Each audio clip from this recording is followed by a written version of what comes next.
صرف غوث پاک جیلانی کی بھیجی ہوئی ہے، ابھی تو غوث آدم کی بھیجی ہوئی مدد ہے، مولا علی ابھی پیچھے ہیں، دو جہاں کے محبوب ابھی اس سے پیچھے ہیں، وہ تو ابھی پیچھے ہیں، پیچھے کھڑے ہیں کہ ضرورت پڑی تو ہم بھی تیار بیٹھے ہیں۔ او بھائی آج رواج ہو گیا، رواج میں نے 2-4 دن پہلے بھی کہا تھا، لوگ کہتے ہیں نہیں کوئی نہیں ضرورت، سامنے سارا کچھ نظر آ رہا ہے۔ او خدا کے بندو یاد رکھو، نسبت ہے بڑی چیز، جانے تگو دو میں۔ اگر کسی کو نسبت میسر آ گئی نا، نسبت خالی دامن ہی مل گیا، تیرے ہاتھ میں کچھ ہے تو ہونی چاہیے نا، خالی دامن ہی تجھے کسی کا میسر آ گیا تو بچ گیا۔ اپنی نسبتوں کی حفاظت کریں، ان کو مضبوط کریں، ان پر محنت کریں، ان پر توجہ رکھیں۔ یہ نسبت جو ہوتی ہے نا، نسبت یہ دیکھیں نا، ایک گتا ہے وہ عام کتاب کو لگا ہوا ہے تو جہاں مرضی رکھ دو، اس کی کوئی قدر نہیں، لیکن جو گتا قرآن مجید کو لگ گیا ہے اس کو بغیر وضو چھونا جائز ہے۔ ایک پٹھے پہ اینٹ بنی ہے جو باتھ روم میں لگ گئی، وہاں بغیر جوتے کے جایا نہیں جا سکتا، اور جو مسجد میں لگ گئی وہاں جوتے پہن کے جایا نہیں جا سکتا۔ یہ نسبت ہے بڑی چیز، اگر میسر آئے نصیب ہو اپنی نسبت کو مضبوط کر کے رکھا کریں، اس کی جولانی کا مظاہرہ کیا کریں، اس نسبت میں روز توانائی آنی چاہیے۔ میں آپ کو بڑی ذمہ داری کے ساتھ ایک بات بتاتا ہوں تجربے کی، ہمیں جتنا کسی نے آ کے کہا ہے نا نسبت کے خلاف، ہماری نسبت اس سے زیادہ مضبوط ہوئی ہے۔ ہمیں جتنا کسی نے آ کے کہا ہے نا جی آپ کو کیا ملا، آپ کو کیا ملا، تو ہم نے اتنا کہا یار جیسے جیسے تو کہتا جاتا ہے ہماری تو نسبت میں اضافہ ہوتا جاتا ہے، ہمارا تو مزاج بدلتا جاتا ہے، روز ایک نیا پردہ کھلتا ہے، روز ایک نیا رنگ واضح ہوتا ہے، روز ایک نئی توانائی۔ ابھی تھوڑے دن کی بات ہے، ایک مولانا شرف الدین صاحب ہے، مفتی صاحب، میرے حضرت صاحب کے مرید ہوئے، مفتی تھے، عالم آدمی تھے، سرکار تاج الشریعہ، ہمارے شیخ سے بیعت کی۔ اب ہمارے حضرت صاحب کا اس وقت حال وہی ہے، وَرَأَيْتَ النَّاسَ يَدْخُلُونَ فِي دِينِ اللَّهِ أَفْوَاجًا، اب فوجوں کی فوجیں لوگ آتے ہیں۔ ہم نے دیکھا ہے صرف خالی مرید ہونے والے بار سینکڑوں کی تعداد میں ہزاروں لوگ بیٹھے ہیں کہ صرف بیعت اتنا کہہ دیں ہم نے قبول کیا۔ اس عالم میں اور جہاں حضرت صاحب کا اعلان ہو جائے کہ تشریف لا رہے ہیں، وہاں لاکھوں کا مجمع جمع ہو جاتا ہے، اور ایک جھلک دیکھنے کو لوگ ترستے رہتے ہیں۔ یہ کیفیت ہم نے دیکھی، وہ دور گزر گیا، کبھی ایسا بھی ہوتا تھا ایک میں ہوتا تھا، ایک تو ہوتا تھا، اور تیسری تنہائی ہوتی تھی۔ وہ دور بیت جاتا ہے، وہ لمحے کسی کسی کو نصیب آتے ہیں۔ حضرت کا وہ مولانا شرف الدین صاحب کہتے ہیں مرید ہوا، تو مرید ہوا مجمع میں، رسی حضرت پھینکتے ہیں یا چادر پھینکتے ہیں تو پکڑ کے مرید ہوا، تو ساتھ ساتھ اور چادریں باندھی تھی، لوگوں نے پکڑی ہوئی تھی۔ ایک مولانا میں جب بیعت ہو کے آیا ان کو بتایا تو مجھے کہنے لگے یار تو ایسی جگہ مرید ہو گیا جو تیری بات بھی نہ سن سکیں، جن کو تو دکھڑا بھی نہ سنا سکے، جو مصروف ہی بڑے رہتے ہیں، کہاں مرید ہو گیا تو؟ ایسے پیر کا بیعت ہوتا جہاں تو جاتا وہ تیرے پاس آتے، گفتگو ہوتی، بات چیت ہوتی۔ کہتے جب انہوں نے مجھے بہت زیادہ قائل کیا نا، بہت زیادہ، تو میں نے ارادہ کر لیا، میں نے کہا بات ٹھیک ہے، بیعت کہیں اور ہونا چاہیے تھا۔ کہتے میں عشاء کے بعد سویا تو حضرت صاحب مجھے خواب میں ملے، خواب میں، اور فرمانے لگے مولانا جب آپ مرید ہوئے تھے تو آپ اس جانب بیٹھے تھے، اس کونے میں آپ تھے، اتنے لوگ آپ سے پہلے تھے، اس حال میں آپ مرید ہوئے تھے، اور جہاں تک بات چیت کرنے کی بات ہے تو آپ نے جو دل میں سوچا تھا وہ میں نے آ کے آپ کو بتا دیا ہے، پھر بھی بڑی ضرورت ہو تو میرے صاحبزادے کا نمبر لے لیں اور فون کر لیا کریں، بات ہو جایا کرے گی۔ کہتے ہیں یہ ابھی بات ہو ہی رہی تھی کہ میرے دروازے پہ دستک ہوئی تو میری آنکھ کھل گئی، میری آنکھ کھلی تو میں پریشان ہوں کہ نمبر تو ملا نہیں۔ ایک انجینئر صاحب میرے محلے میں رہتے تھے، فرماتے ہیں وہ شام کو میرے پاس آئے اور کہنے لگے مولانا سنا ہے آپ حضرت مفتی اختر رضا صاحب سے مرید ہو گئے؟ میں نے کہا ہاں، تو کہنے لگے میں ان کے مدرسے میں کام کر کے آئے ہوں، میرے پاس ان کے بیٹے کا نمبر ہے، چاہیے آپ کو؟ نمبر ہے چاہیے؟ کہتے ہیں نمبر مجھے وہ شام کو گھر آ کے دے گئے۔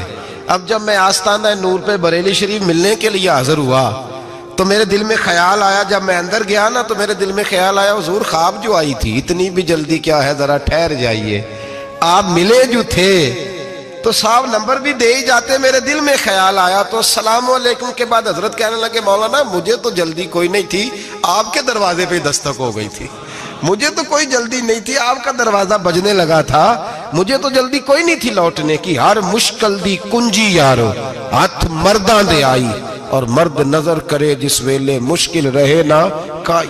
بس لوگوں یہ یاد رکھو اور اس پہ عمل کرو، اپنی نسبتوں کو مضبوط کریں۔ ہمارا تو جیسے دن کا اجالا چمکتا ہے نا، چمکتا ہے دل کا اجالا، جیسے نیا دن چڑھتا ہے ہمارے لیے تو ایک نئی روشنی لے کے آتا ہے۔ اپنے آپ کو بیدار رکھیں۔ سورج اگر باہر پورا نکل آئے نا تو جو آدمی آنکھیں زور سے بند کر لے اسے کوئی شے نظر نہیں آتی، پورا سورج نکلا ہوا بھی ہو۔ سورج اسے نظر آئے گا جس کی اپنی آنکھیں بھی کھلی ہوں گی۔ تو آنکھیں نہیں کھول رہے، تو آنکھیں نہیں کھول رہے، آنکھیں، یہ شکوہ آنکھیں نہ کھولنے کا ہے، آنکھیں نہیں کھول رہے تو سورج کیسے نظر آئے گا؟ بات ذرا سخت ہے پر چلو آپ میرے عزیز ہیں کر جاتا ہوں۔ ملا رومی رحمت اللہ تعالیٰ علیہ فرماتے مجھ سے ایک شخص نے کہا کہ نبی پاک صلی اللہ تعالیٰ علیہ وسلم اگر سراجم منیرہ ہے تو نظر کیوں نہیں آتے؟ تو میں نے کہا الو اگر آنکھیں بند کر لے تو اسے کوئی شے نظر نہیں آتی، آنکھیں بند کر لے تو اسے کوئی شے نظر، تو آنکھیں تو کھولنا، آنکھیں کھول۔ یہاں میں اپنے کمرے میں یوں پردہ آگے کر کے لائٹ بند کر کے باہر شور مچاؤں، سورج کوئی نہیں، سورج کوئی نہیں، تو مجھے کوئی بندہ کہے گا پاگل ہے، اس طرح کر، باہر نکل، ادھر آ تجھے دکھاؤں سورج ہے کہ نہیں، تیری تو اپنی آنکھیں بند ہے۔ اقبال کہتے ہیں دل بینا بھی کر خدا سے طلب، آنکھ کا نور دل کا نور نہیں، اندر کی آنکھیں کھول، اندر اتنا اندھیرا ہے تو باہر کیسے نظر آئے گا؟ تو لوگ آنکھ ہی نہیں کھولتے، دائیں بائیں دیکھتے رہتے ہیں۔ نسبت کو مضبوط کریں۔ رب تو فرماتا ہے حبیب تو موجود ہے تو میں کافر کو بھی عذاب نہیں دیتا۔ اب یہاں خالص نسبت کا بیان ہے، خالص، یہ نہیں فرمایا کہ حبیب ان کے عمل اچھے ہیں تو میں عذاب نہیں دیتا، یہ نہیں فرمایا کہ حبیب یہاں خانہ کعبہ ہے تو میں عذاب نہیں دیتا، نسبت کی بات فرمائی، نسبت کی۔ یہ نہیں فرمایا کہ حبیب یہاں روز طواف ہوتا ہے تو عذاب نہیں دیتا، یہاں تلاوت ہوتی ہے تو فرمایا حبیب تو ہے اس لیے میں انہیں عذاب۔ مدینے میں کبھی زلزلہ نہیں آیا، پتہ ہے آپ کو؟ اس لیے نہیں آیا کہ وہاں میرے مصطفیٰ کا گنبد خضرا ہے۔ کوئی فصل وہ بیجتے نہیں، کوئی فصل بوتے نہیں، وہ کوئی فصل بھی، لیکن دنیا کی ہر شے آپ کو مدینے میں ملتی ہے۔ جو سب سے اچھا پھل کھانا چاہے اسے مدینے میں جا کے ملتا ہے، اس لیے کہ وہاں گنبد خضرا کی ہریالی موجود ہے۔ دنیا کی ہر نعمت ملتی ہے اس لیے کہ گنبد خضرا جو موجود ہے۔ تو بھائی یہ نسبتوں کی بار ہے، نسبتوں کی۔ پرانی امتوں میں جب کوئی گناہ کرتا تھا تو دروازے پہ لکھا ہوتا تھا سویرے، میرے حبیب نے دعا فرمائی مولا یہ میرے ہیں انہیں رسوا نہ کرنا، اے اللہ میرے ہیں انہیں رسوا نہ کرنا۔ تو میرے بھائی سن لو اور یاد رکھ لو، لاکھوں پاپ بھی لوگ کر کے آئیں، سویرے منہ دھو کے نکل آئیں تو عرش کا مالک رسوا نہیں کرتا، بلکہ کہتا ہے تو میرے دامن میں چھپ جا، اندر جا کے جہاں گناہ کیا ہے وہاں جا کے دل سے سچی توبہ کر لے، میں قیامت میں بھی کسی کو نہیں بتاؤں گا کہ تو نے گناہ کیا ہے۔ تو برکت کس کی ہے؟ رسول پاک کی۔ یہ برکت کس کی ہے؟ حبیب دو عالم کی صلی اللہ۔ غلامی کا رشتہ مضبوط کریں، غلامی کا، وارث والے بنے، لوارث نہ بنے۔ لوارثوں جیسی زندگی نہ گزارے، جہاں مرضی چلے گئے، جہاں مرضی چھٹیاں کار ہے، جتنے مرضی ٹائم بتا ہے، جو مرضی طبیعت میں آیا کرتے پھرے، پتہ ہی کوئی نہیں، حال ہی کوئی نہیں، یہ کوئی کیفیت نہیں ہے کوئی بھی۔ مجھے ایک صاحب کہنے لگے کہ ایک پیر بھائی پوچھ رہا تھا حضرت صاحب کا حال کیا ہے، میں نے آج کے بعد اس نے تجھ سے پوچھا تو بالکل نہ بتانا۔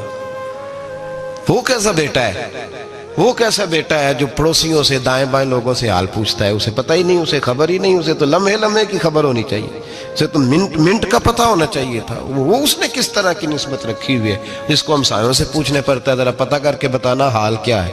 تو کدھر تھا بھائی، اتنی دیر ہو گئی، تو نے حال بھی کسی اور سے پتہ کرانا ہے؟